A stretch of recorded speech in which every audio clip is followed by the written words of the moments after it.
Can I see your return tickets, please, sir? Return tickets. Yes, your return tickets to India.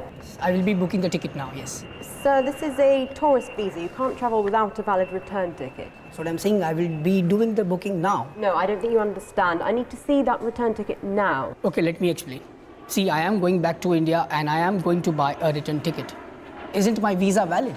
If I don't go back from here as per the visa says, you can then catch me. I'm sorry, sir, but you can't travel without a valid return ticket. Say, listen, let me explain. There is some problem happening Johnson, here. to immigration counter immediately. You're not understanding, Please madam. report There to is some problem happening. I need...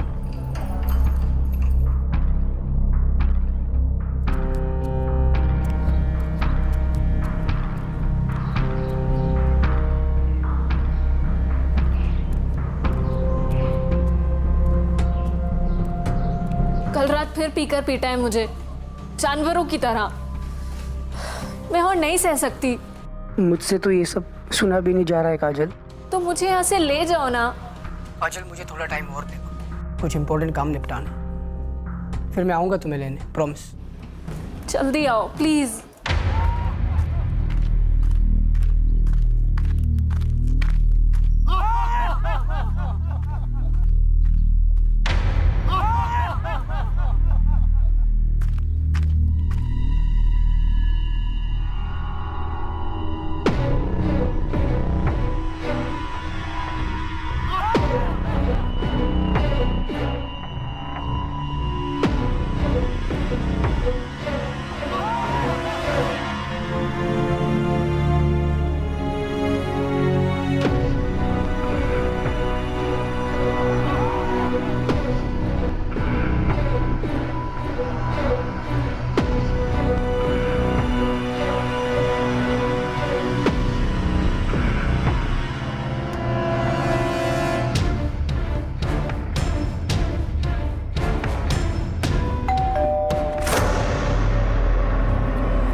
अजी,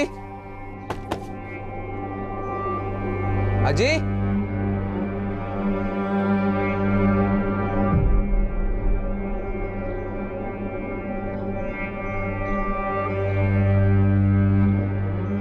राजन, क्या हुआ है? भाई पता नहीं क्या हुआ है। मैं जब आया तब गेट खुला था और ये दरवाजा भी खुला था। जयदेव काका की गाड़ी भी नहीं है और जयदेव काका और आजी का फोन भी नहीं लग रहा है। भाई कुछ तो हुआ है। मैं पुलिस को फोन करता हूँ अभी के अभी। अरे तुझे पहले ही करना चाहिए था पुलिस को फोन।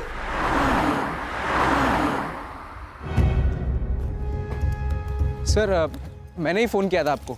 अंदर फ्लोर पर खून के धब्बे।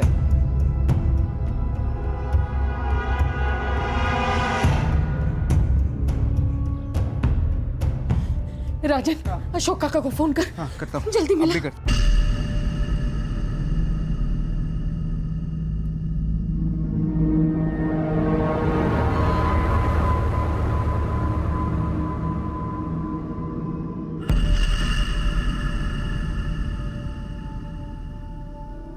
दूसरा कमरा भी चेक करो। जाचन कह रहा था कि उसकी दादी आशा लता भी यहीं रहती है। सर, उस कमरे में भी लाश है।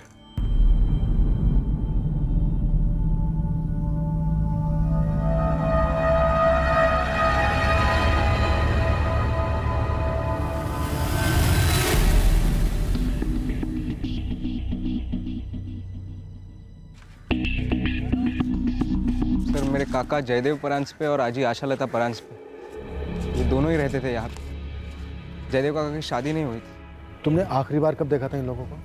सर, मेरी आई उनके लिए दोनों टाइम का खाना बनाती थी। कल रात को आई डिनर लेके आई थी और आज मैं लंच लेके आया। और मोहिनी जी, कल रात जब आप इन लोगों के लिए डिनर लेकर आए तब सब सही था? जी बिल्कुल, रोज की तरह ही था।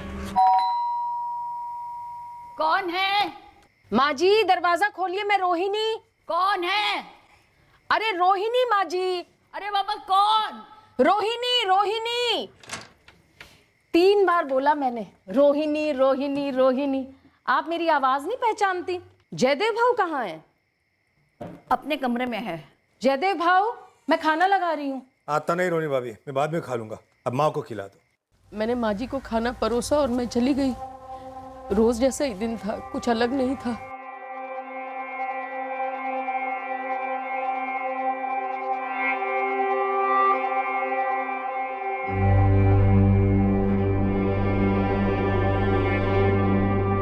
ये राजन आज दोपहर का खाना लेकर आया था, लेकिन लगता नहीं कि जयदेव जी और उनकी माँ आशालता जी ने आज सुबह नाश्ता किया था। कल के बर्तन भी अभी तक धुले नहीं। क्या सुबह से कोई काम वाली बाई भी नहीं आई होगी? हाँ सर, एक काम वाली बाई आती है। नाव क्या तिचा आहे? शायद कविता। वो कॉलोनी के और घरों में भी काम करती है। राजन, तुम्हारे काका जयदेव प्रांजपे की गाड़ी का नंबर मालूम है तुम्हें? नहीं सर, गाड़ी के पेपर्स देखने होंगे, शायद अंदर होंगे। ठीक है, अंदर चल के बताओ क्या क्या मिसिंग है, जितना तुम्हें याद है। MHX149D1 रेड कलर के सेडान कार है। कल रात से लेकर आज सुबह तक के बीच में लेके गए होंगे हत्यारे। अगरकर कॉलोनी और उसके आसपास जितने भी कैमरा है, सबके CCTV फुटेज चाहिए मुझे तुरंत।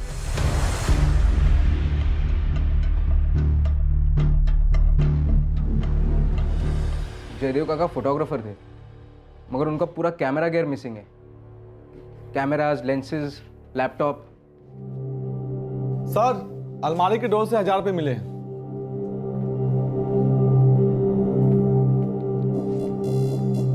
और भी पैसे रहे होंगे यहाँ पे? सर, जयदेव काका घर पे कितने पैसे रखते थे ये मैं नहीं जानता, मगर उनके वॉलेट में कई सारे डेबिट कार्ड्स और क्रेडिट कार्ड्स रहा करते थे। वॉलेट भी मिसिंग है। तुम्हारे जयदेव काका प्रोफेशनल फोटोग्राफर थे? जी सर, वाइल्ड लाइफ फोटोग्राफर। उन्हें कई सारे अवार्ड्स मिले थे।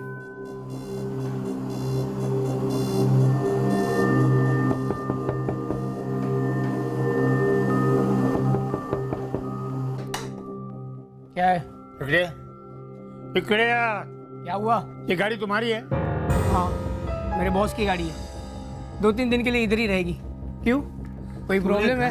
ये जगह उनकी है जिनका अपना घर है, भाड़ोतरियों की नहीं है। क्यों? मैंने गाड़ी लगाई है तो जलन हो रही है। चुप कर, चुपचाप गाड़ी को ले जा, वरना तेरे मालिक पुरोहित को बता दूंगा, फोन कर दूंगा अभी। ठीक है, जो होता है वो कर लेना, ठीक है? मैं किसी के बाप से नहीं डरता और ये गाड़ी नहीं हटेगी। मैं पुलिस को बुलवा रहा हूँ, जब वो टो करके ले जाएगा फिर मत कहना। कल रात को तो हमने ऐसी कोई आवाज नहीं सुनी, लेकिन कोई जोर जबरदस्ती घुस भी जाता तो चिल्लम चिल्ली तो होती ना। हाँ, हमने भी ना कुछ देखा ना सुना, और वैसे भी आशा जी तो कम ही घर से बाहर निकलती थी। हाँ, दूध वाला, पेपर वाला, किसी का तो आना जाना होता होगा जयदेव प्रांजपे के घर। अब उनके घर कोई आए जाए, हम कहाँ हिसाब रखते बैठेंगे ना मैडम। हमारे घर के काम निपटाते निपटाते ही हमें टाइम नहीं मिलता है। जयदेव जी के यहाँ ना कविता काम किया करती थी, मैंने उसे फ़ोन कर दिया है, अभी आती ही होगी। सर, हर रोज़ की तरह सुबह 8 बजे से ड्यूटी पर हूँ।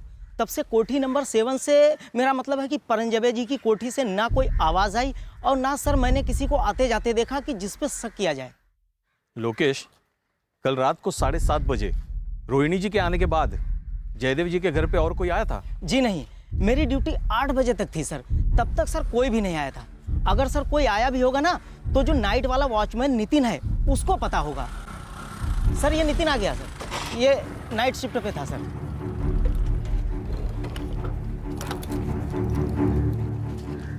नितिन, कोठी नंबर 7 में कल कोई आया था जयदेव जी के यहाँ? नहीं साहब, कल तो कोई नहीं आया उनके घर पे। और 11:15 बजे करीब जयदेव साहब खुद बाहर गए थे। कार लेकर गए थे? हाँ साहब, CCTV फुटेज दिखा दो ना शरद साहब। फुटेज ट्रांसफर हो रहा है, लेकिन एक बात मेरी समझ में नहीं आ रही है। अगर जयदेव जी अपनी कार खुद चलाकर बाहर गए, फिर वो वापस कैसे आए? क्योंकि उनके घर के कंपाउंड में तो उनकी कार है ही नहीं। रात को तो वो वापस लौटे नहीं साहब, मुझे लगा बाहर गए किसी काम के लिए। लेकिन ठीक से याद करके बता, जयदेव जी गाड़ी लेकर बाहर गए थे? हाँ साहब, गाड़ी तो जयदेव जी की ही थी। गाड़ी कौन चला रहा था? जयदेव जी? ठीक से देखा तूने? साहब, इतना झांक कर तो नहीं देखा, पर ऐसा नहीं लग रहा था कि गाड़ी कोई और चला रहा।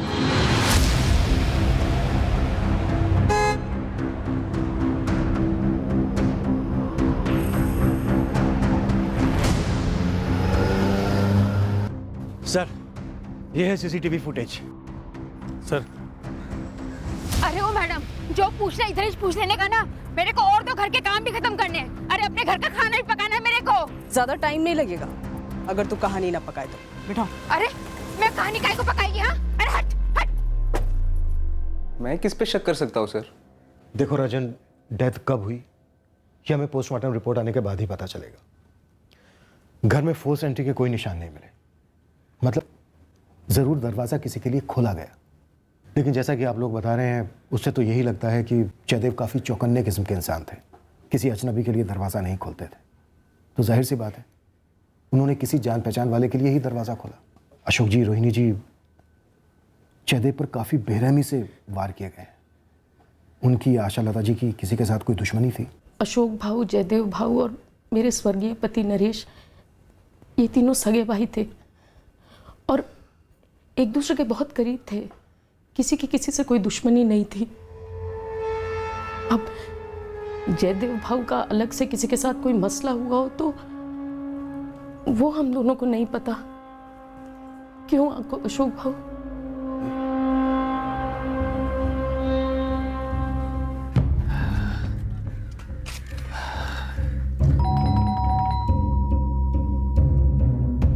कौन है? आई अशोक। कौन है? आई तुम्हारा बड़ा बेटा। कौन आई?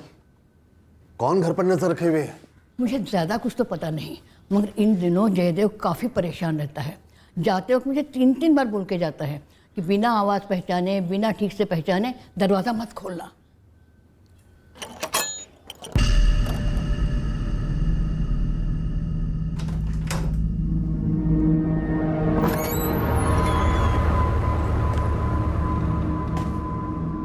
अरे अशोक भाऊ, कैसे हो भाऊ? मैं ठीक हूँ, तू बता जयदेव। अरे ये कौन लोग हैं जो घर पर नजर रखे हुए? पता नहीं, ऐसा मुझे लगता है भाऊ। कोई झगड़ा तो नहीं हुआ तेरा? तुझे किसी से कोई खतरा है? तो जयदेव ने किसी खतरे के बारे में बताया आपको? जी नहीं, कुछ नहीं बताया। कब की बात है अशोक जी? यही पिछले हफ्ते की। मैं ऐसे ही आई से मिलने गया था, तब उन्होंने बताया। क्या जयदेव आप लोगों से कुछ छुपा रहे थे? शायद उनके फोटोग्राफी के प्रोफेशन को लेकर कुछ छुपा रहे हो? सर, जयदेव काका कई फेमस वाइल्ड लाइफ मैगजीन्स के लिए काम करते थे, मगर उसके बारे में हम ज़्यादा नहीं जानते। कौन डिटेल दे सकता है इस बारे में राजा? मैं पता लगा सकता हूँ सर। शायद इंटरनेट पे से पता चल जाए वो कौन से पब्लिकेशंस के लिए काम करते थे। सर, जयदेव काका का अपनी प्रोफेशन में काफ़ी नाम। मैं पता लगा सकता हूँ सर। शायद इंटरनेट पे से पता चल जाए वो कौन से पब्लिकेशंस के लिए काम करते थे। सर, जयदेव काका का अपनी प्रोफेशन में काफ़ी नाम था।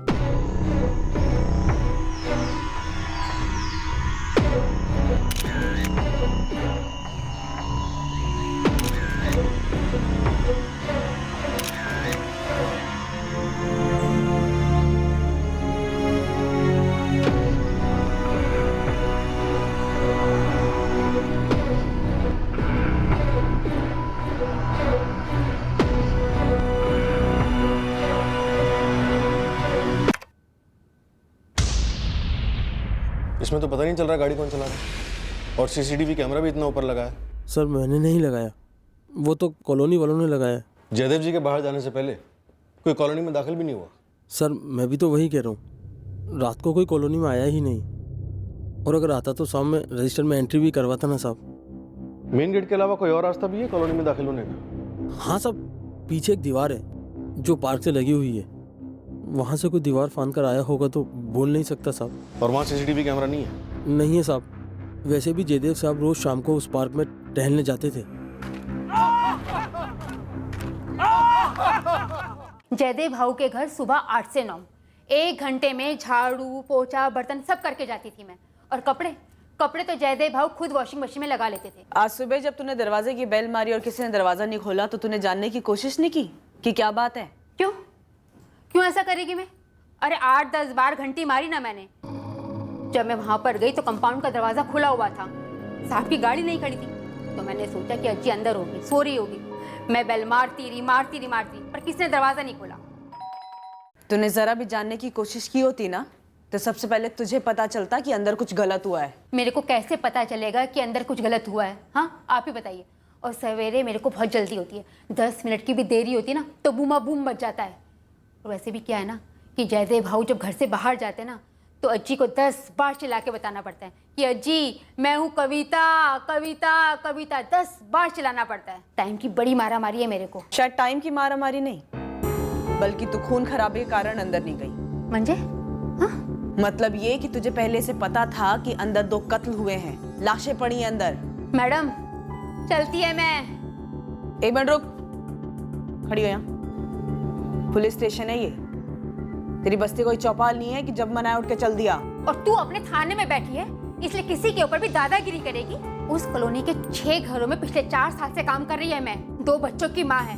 मेरा मर्द पिंपरी की फैक्ट्री में दिन रात मेहनत करता है। कमर तोड़ मेहनत करते हैं हम लोग, कभी किसी का खाया नहीं हम लोगों ने। मैं चलती है।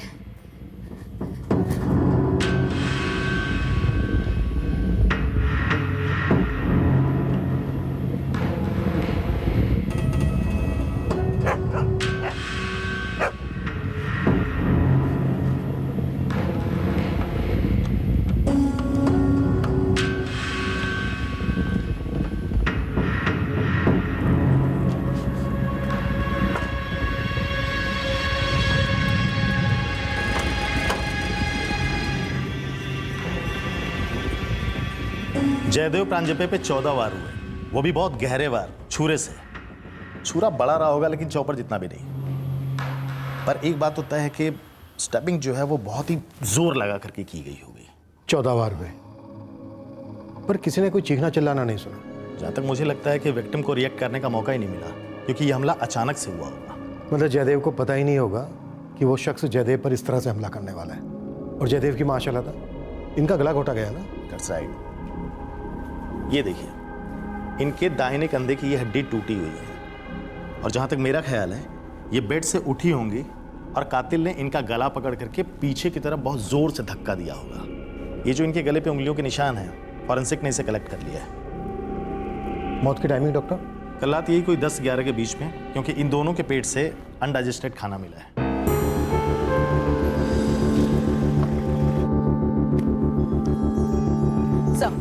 सर, शहर के सारे एग्जिट पॉइंट के सीसीटीवी फुटेज चेक किए। जयदेव प्रांजपे की रेड सेडान कार पुणे से बाहर जाते हुए नहीं देखी गई है। और ये देखिए, ये आगे सीट पर कौन बैठा है ये क्लियर नहीं है, पर फिर भी मैंने गुरु खबरी को काम पे लगा दिया है। सारे लूट के और चोरी के हिस्ट्री शीटर को खंगाल रहा है। क्या ये वाकई में लूट चोरी का केस है? 14 वार किए गए जयदेव बेरहमी से। एक 80 साल की बूढ़ी औरत को गला दबाकर मार डाला गया। मुझे गहरी नफरत की बू आ रही है। सर, कुछ पब्लिकेशन हाउसेस के नंबर मिले हैं जिनके लिए जयदेव प्रांजपे फ्रीलांस काम करता था।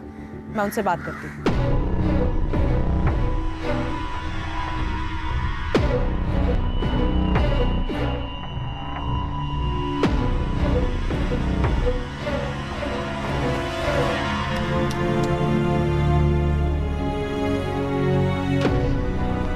सर, ये दीवार फांद कर कॉलोनी से पार्क में आना काफी आसान है। पार्क से ये दीवार फांद कर कॉलोनी में भी जाना उतना ही आसान रहा होगा। सर, पार्क रात 9:30 बजे तक खुला होता है, लेकिन पार्क के अंदर जो पहले से होते हैं वो कभी कभार 10 साढ़े 10 बजे तक वॉकिंग करते हैं, बातें करते हैं, लेकिन मैं नियमों के मुताबिक 9:30 बजे के बाद किसी को अंदर नहीं आने देता हूँ सर। ये आदमी जयदेव प्रांजपे रोज शाम को पार्क में वॉक करने के लिए आते थे, ऐसा बताया गया। सब आते जाते देखा तो है, नाम मालूम नहीं था मुझे। ये फोटो रख अपने पास। शाम को पार्क में जो भी वॉक करने के लिए आते हैं सबको देखा। जयदेव प्रांजपे को जो भी जानता हो सबका नंबर ले और मुझे इस नंबर पे कांटेक्ट कर। जी, मैंने अखबार में जयदेव के बारे में पढ़ा, काफ़ी शौक लगा मुझे जानकर। बड़ा ही अच्छा इंसान था, जेम ऑफ अ पर्सन, और एक बेहतरीन फोटोग्राफर भी। जयदेव प्रांजपे के मर्डर के साथ साथ उनका कैमरा, लेंसेज, लैपटॉप और पेन ड्राइव सब मिसिंग है। किसी प्रोजेक्ट या असाइनमेंट पे काम कर रहे थे क्या वो? आपका मतलब कोई ऐसा काम जिससे उसकी जान को खतरा हो? जी हाँ। देखिए मैडम, जयदेव प्रांजपे सिर्फ एक वाइल्ड लाइफ फोटोग्राफर ही नहीं था। इसके अलावा भी जयदेव जंगल में पेड़ों के काटे जाने और सॉइल इरोजन जैसे इश्यूज पर आर्टिकल्स लिखता था। इन सब चीजों को लेकर किसी लैंड या सैंड माफिया से कोई अनबन या किसी पॉलिटिकल ग्रुप के साथ ऐसा कुछ था? देखिए, मैं पक्का तो नहीं बता सकता। हमारे किसी आर्टिकल या फीचर के कारण आज तक तो ऐसा हुआ नहीं है। लेकिन जयदेव तो एक फ्रीलांसर था, वो दूसरी मैगजीन्स और ऑर्गेनाइजेशंस के लिए भी काम करता था। जयदेव काफ़ी परेशान और अपसेट थे इस बात को लेकर कि कुछ रईस पावरफुल लोग जंगल की ज़मीन है अपने लैविश रिजॉर्ट्स खड़े करने के लिए हथियार रहे थे। मिस्टर बिनॉय कौन थे वो लोग? कुछ डिटेल में बता सकते हैं आप? पता करना पड़ेगा मैम, बात करनी होगी कुछ लोगों से। मेरी लास्ट मुलाकात जयदेव से किताबों की एक दुकान में हुई थी। वो लॉ की कुछ किताबें खरीद रहा था। क्या किसी पे कोई केस करने वाले थे या जयदेव जी पे किसी ने केस किया था कोई? डिटेल तो मुझे पता नहीं मैडम। एक्चुअली जयदेव को जंगलों की जमीनों पर हो रहे अतिक्रमण की चिंता थी। वो इसे रोकने के लिए कुछ करना चाहता था। मिस्टर मुखर्जी, हमारे लिए जानना बहुत जरूरी है कि वो किसके साथ भिड़ गए थे इस मसले को लेकर। आप प्लीज अपने सर्कल में बात कीजिए। रोहिणी, एक सवाल उठ रहा है दिमाग में, एक शक ही समझो। क्या वो हमसे बदला ले रही? अशोक भाऊ, क्या कह रहे हैं आप? अगर वो इन सब के पीछे है तो आपको लगता है कि हमारी बारी भी जल्दी आएगी? पता नहीं। अगर वो बदला ले रही है तो उसने जयदेव को क्यों मारा? उसका सबसे ज्यादा गुस्सा तो आई पर था ना, हम पर था ना। पर उसे हमारी बातों और फैसले का पता कैसे चला होगा? बाबा, आपने काकी से वो बात पूछी ही नहीं जो आप पूछने वाले थे। ऐसे कैसे सीधे सीधे रोहिणी से पूछता? नीलम बेटा, ये नहीं हो सकता। और कौन हो सकता है बाबा, जिसके लिए इतनी रात गए जयदेव काका बेझिझक दरवाजा खोलते?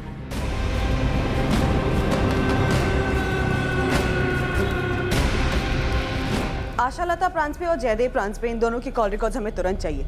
हमारे लिए पता करना बहुत जरूरी है कि उनके घर आने से पहले किसने उनको कॉल किया था। मैडम, जयदेव प्रांसपे और आशालता प्रांसपे दोनों के फोन IMEI ट्रैकिंग पर डाल दिए हैं, लेकिन फोन अभी तक एक्टिवेट नहीं हुए। दीपाली साइबर टीम से रेगुलर कांटेक्ट में रहो, उनसे बोलो लगातार चेक करते रहो।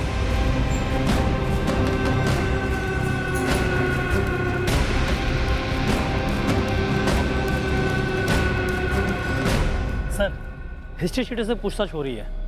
ये जो कैमरे और लैपटॉप चोरी हुए हैं, कहीं इनमें तो कोई राज नहीं छुपे हुए हैं या कोई आपत्तिजनक चीज छुपी हुई इसमें? ये एंगल भी है हमारा, पर अभी तक कुछ ठोस नहीं उभरा है। सर, ये जयदेव और उसके बड़े भाई अशोक के बीच एक मंझला भाई भी था, नरेश, जो ऑफ हो गया। राजन के पिता, रोहिणी के पति। और सर, जो ये कोठी थी जिसमें जयदेव और उसकी माँ आशालता रहते थे, वो पुश्तैनी है। जायदाद का मामला, फैमिली मेंबर, कुछ हाथ लगाते रहे? भी लगा नहीं है, लेकिन मेरे दिमाग में गणित चल रहा है सर। सर, ये जयदेव किसी भी अजनबी के लिए दरवाज़ा नहीं खोलता था, तो अब इतनी रात गए कौन आ सकता है उसके घर? वैसे दो ही लोगों का ज़्यादा आना जाना था, जयदेव की भाभी रोहिणी या उसका भतीजा राजन।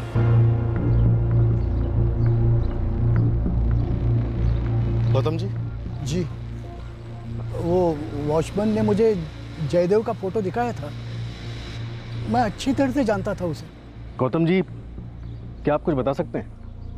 हमारा मानना है कि कोई इस पार्क की दीवार को फांद कर कॉलोनी में दाखिल हुआ होगा। जयदेव परेशान तो था। किस बात को लेकर? नहीं बताया, लेकिन आंखें सब बोल देती हैं। वो बेचैन रहता था। हाँ, इतना तो हमने भी सुना है कि जयदेव जी को किसी बात का डर था। वो अपनी माँ से भी बार बार बोलते थे कि बिना नाम जाने किसी के लिए भी दरवाजा मत खोलो। सुबह से एक किस्सा याद करने की कोशिश कर रहा हूँ जयदेव के बारे में। कैसा किस्सा? कुछ याद नहीं आ रहा है। कुछ हुआ तो जरूर था, पर क्या हुआ था, कब हुआ था, याद नहीं कर पा रहा हूं मैं। गौतम जी, प्लीज याद करने की कोशिश कीजिए। शायद आपकी बताई कोई बात हम इस केस में सुराग दे सके। एक शाम थी, हम लाफ्टर क्लब वाले लोटपोट हो रहे थे। इतने में मेरी नजर सामने जयदेव पे पड़ी।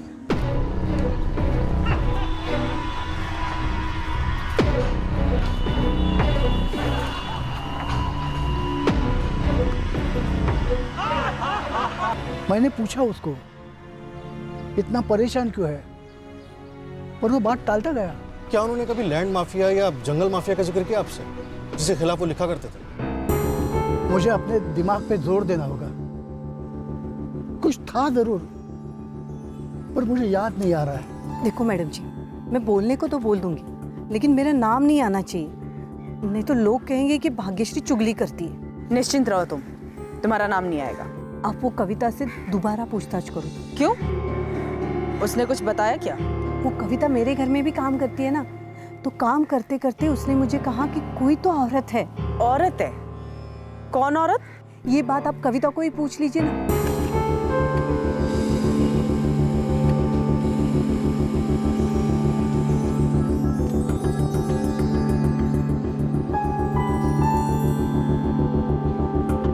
जयदेव और आशालता जी दोनों के फोन रिकॉर्ड्स चेक किए। उस रात दोनों में से किसी को कोई कॉल नहीं आया। सर उस दिन जयदेव को आखिरी कॉल शाम 4:30 बजे आया था मुंबई से।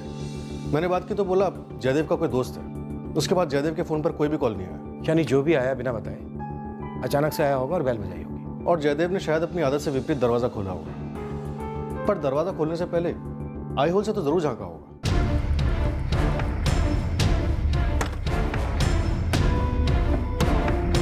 सर मुझे जयदेव के भतीजा राजन पर शक हो रहा है। शायद वो झूठ बोल रहा है। दरवाजे पर खून के धब्बे देखकर वो अंदर ही नहीं गया। मुझे तभी डाउट हुआ था शायद उसकी मां रोहिणी भी मिली हुई। शायद कोठी का कोई मामला, या शायद जयदेव के बड़े भाई अशोक भी शामिल। उनके हाव भाव दुख से ज्यादा टेंशन के लग रहे थे। हो सकता है इन लोगों ने मिलकर कोई झूठी कहानी रची। और वो नौकरानी कविता, वो भी तो शामिल हो सकती है। कह रही है कि उसने बार बार बैल बजाई, 10 मिनट तक दरवाजे के बाहर खड़ी रही, फिर भी उसको पता नहीं चला कि दरवाजा खुला हुआ है। कौन सी औरत की बात की थी मैं, और किसने बताया तुमको? एक पति का माँ, वरना बुलाऊंगी अभी तेरे आदमी को, तेरे बिरादरी के सारे लोगों को, उसके बाद सबसे पूछताछ होगी। अब तू देख ले कि क्या करना है। आदमी को बीच में क्यों लेकर आती हो? हाँ, तो फिर औरत का नाम बोल। मेरे को उस औरत का नाम तो नहीं पता, मैंने तो बस ऐसे ही बोल दिया था कि उस औरत से पूछताछ करनी चाहिए। इस औरत से? अरे वही औरत जो जयदेव भाऊ को फोन किया करती थी। जब मैं जयदेव भाऊ के घर काम करती थी तो मैंने कई बार देखा कि जयदेव भाऊ को कोई फोन आता था और वो पक्का किसी औरत का था। तुझे कैसे पता होता था कि औरत का ही फोन है? मैं एक औरत है, आदमी की आवाज और उसकी हंसी दोनों से पहचान जाती है।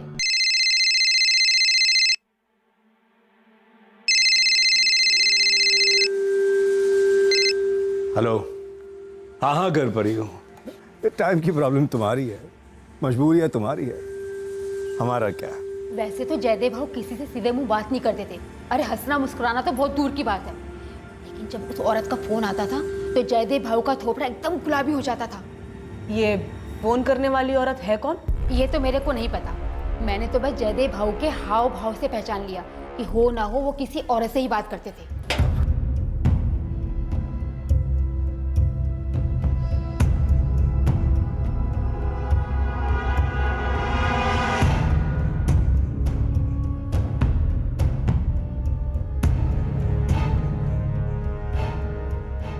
कैसे हो बेटा? कल से इतनी बार ट्राई कर रहे तुझे। आई बाबा, सॉरी, मैं एक्चुअली आपका मिस कॉल देख रहा था लेकिन उठा नहीं पाया, बॉस के साथ था ना। खाने सोने पे जरा ध्यान दो बेटा। तेरे खाने की यहाँ बहुत याद आती है। कैसे हो आप दोनों? हम दोनों ठीक है बेटा। बेटा ये तेरे लिए कब मुमकिन होगा कि तू थोड़े से पैसे हमारे लिए भेज दे? यहाँ बैच की रकम इतने बढ़ते जा रही है। जो थोड़ा बहुत भेज सको भेज दो। कल साहूकार घर आया था, बोला है कि अगर इस महीने कुछ नहीं दिया तो हमारे खेत का कुछ हिस्सा ले लेगा। बाबा प्लीज आप जरा भी टेंशन मत लेना, मैं हूं ना। देखो आप, मैं इस महीने आपको जरूर पैसे भेजूंगा। हाँ बाबा, बॉस बुला रहा है, मैं अभी भी ऑफिस में हूँ, लेकिन आपको रात को जरूर फोन करूंगा घर से।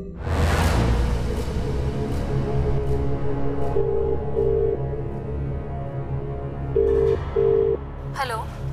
कल 11:30 बजे बोरीवली चर्च के बाहर। सच? हाँ काजल, अपना बैग रात को ही पैक कर लेना। हाँ, और मोबाइल फ़ोन घर पे ही छोड़ना। बोरीवली चर्च के ठीक पीछे। आओगी ना?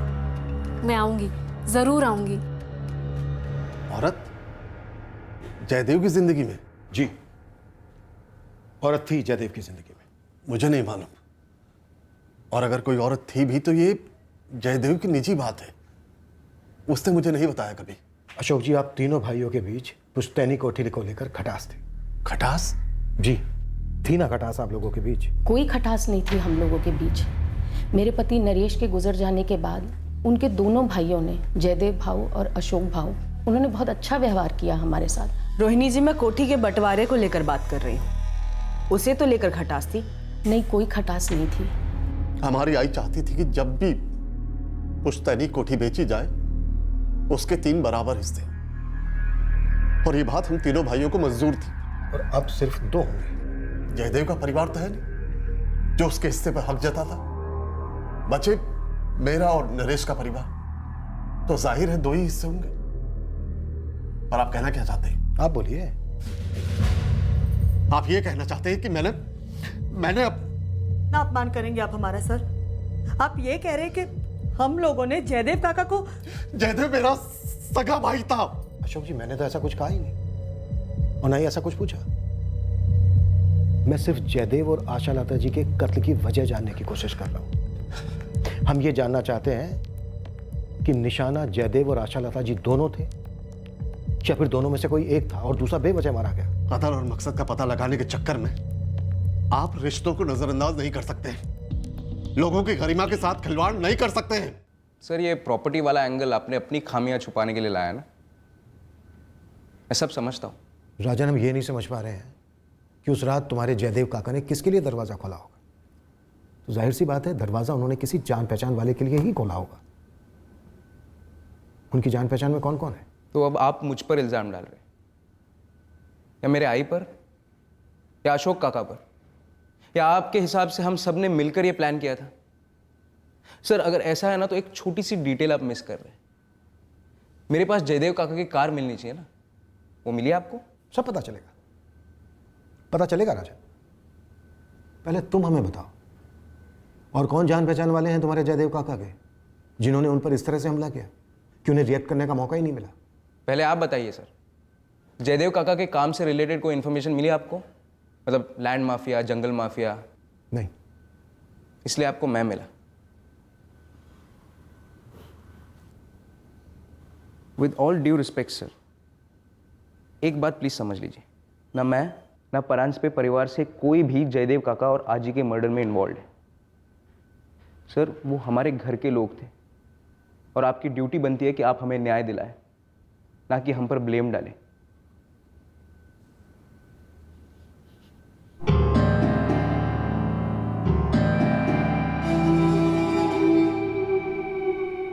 हम डरे हुए हैं सर।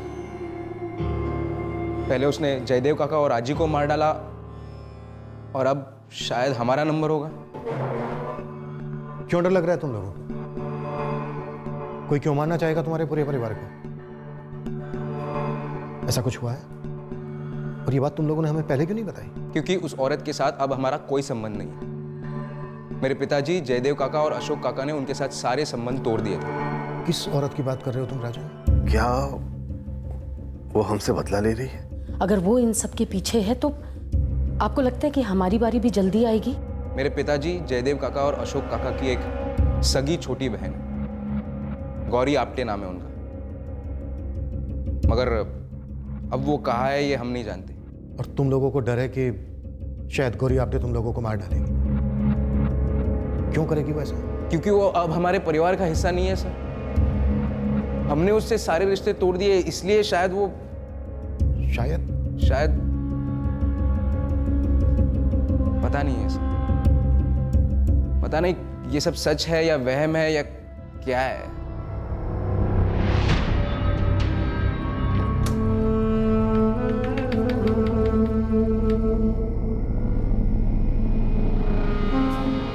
कैसे जयदेव भाई?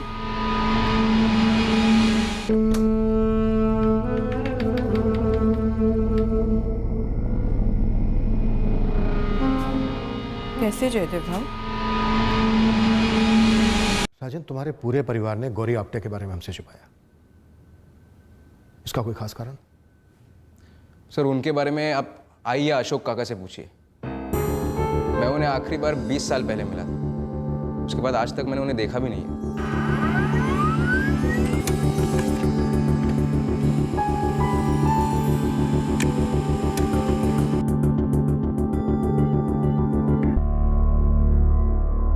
जयदेव कॉलिंग जयदेव? हाँ सर, अजीब है। मैं उस औरत को ट्रेस करने की कोशिश कर रहा था जिसका जिक्र उस नौकरानी कविता ने किया। ये एक नंबर मिला जिससे जयदेव परांजपे की लगातार बातें होती थी। मुझे लगा ये वही औरत होगी जिसका जिक्र नौकरानी ने किया था। आखिरी बार ये फोन 18 तारीख को स्विच ऑन हुआ था, अभी स्विच ऑफ है। और ये नंबर भी जयदेव परांजपे के नाम पर रजिस्टर्ड है, उसी के एड्रेस से। और सिर्फ जयदेव परांजपे को इस नंबर से कॉल्स किए गए।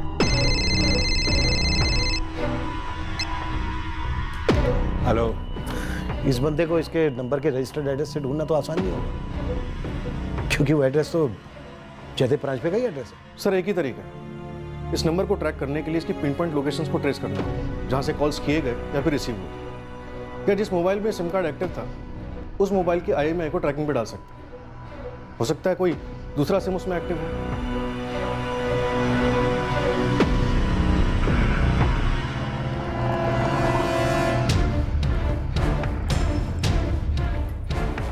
आकाश, ड्रॉप कर दूं तुम्हें? नहीं पापा, आज मैं खुद से चला जाऊंगा क्योंकि लेक्चर थोड़ा लेट से है ना, इसलिए।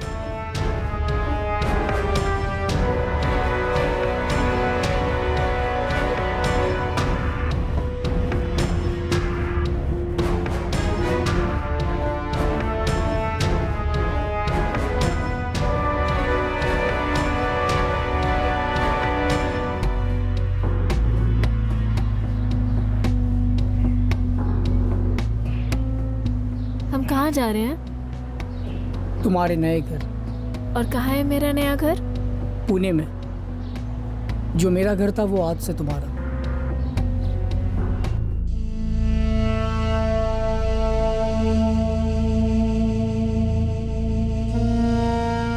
हमें इंतजार था कि हम कब जयदेव परांजपे के भाई अशोक परांजपे और उनकी भाभी रोहिणी परांजपे से गौरी आप्टे के बारे में जानकारी ले सकेंगे, लेकिन उससे पहले एक ऐसी जानकारी सामने आई जो इस केस के लिए अहम थी। क्राइम सीन पर मिले उंगलियों के निशान और आशा लता जी के गले से मिले हुए उंगलियों के निशान दोनों मैच कर गए इंस्पेक्टर। कुल कितने लोग शामिल थे इस हमले में? अभी तक तो हमें सिर्फ एक ही सेट ऑफ फिंगरप्रिंट्स मिले हैं। जयदेव परांजपे खुद काफी फिट थे, उन पर 14 इतने गहरे वार करना, मतलब बंदा जरूर तकड़ा रहा होगा, काफी मजबूत। अमित, आर यू श्योर इस एक बंदे के अलावा किसी और के फिंगरप्रिंट्स नहीं मिले? हम श्योर है सर, लेकिन एक पॉसिबिलिटी है, हो सकता है कि इस हद तक प्लानिंग की गई हो कि दूसरा साथीदार ग्लव्स पहन के ऑपरेट कर रहा था।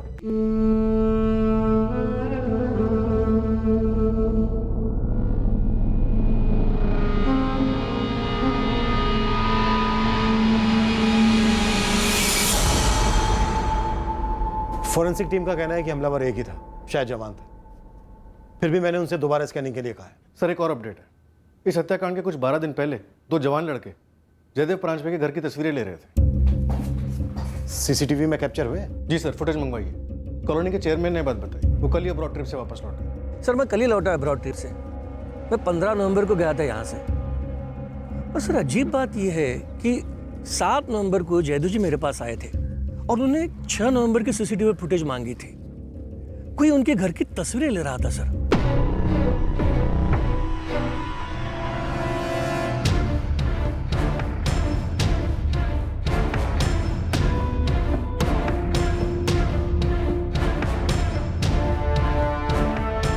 ये दो थे जयदेव जी?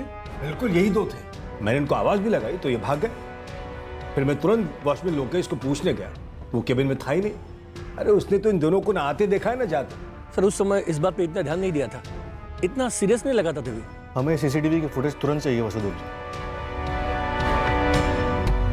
पूरी कॉलोनी में फोटो घुमाई, पर कॉलोनी में तो किसी ने भी इन दोनों लड़कों को नहीं पहचाना। गुरु खबरी से कहो कि पता लगा ये दोनों लड़के कौन है, कहीं इनका कोई क्रिमिनल रिकॉर्ड तो नहीं है। अशोक जी, रोनी जी आ रहे हैं? Yes sir. वैसे सर जब उनसे फोन पे बात हुई तो उन्होंने इतनी हिंट दी कि उनकी जो छोटी बहन गौरी आप्टे 20 साल पहले उसकी किसी से शादी हुई, फिर उसने उसे छोड़ दिया किसी दूसरे के लिए, धोखा दिया। क्यों, कुछ बोले? नो सर, इसके अलावा ज्यादा कुछ नहीं बोले।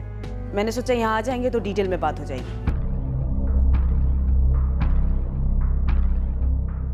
काका जो है असलियत वो बता दीजिए, अब जो है वो है।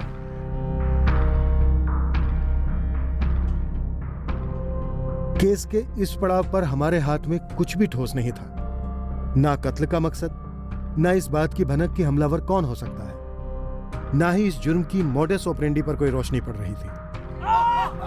हमारे पास जानकारी के बस छोटे छोटे टुकड़े थे, मानो वो किसी आरा पहले किसी जिक्सो पजल के हिस्से थे, लेकिन वो सारे टुकड़े अभी जुड़ने बाकी थे।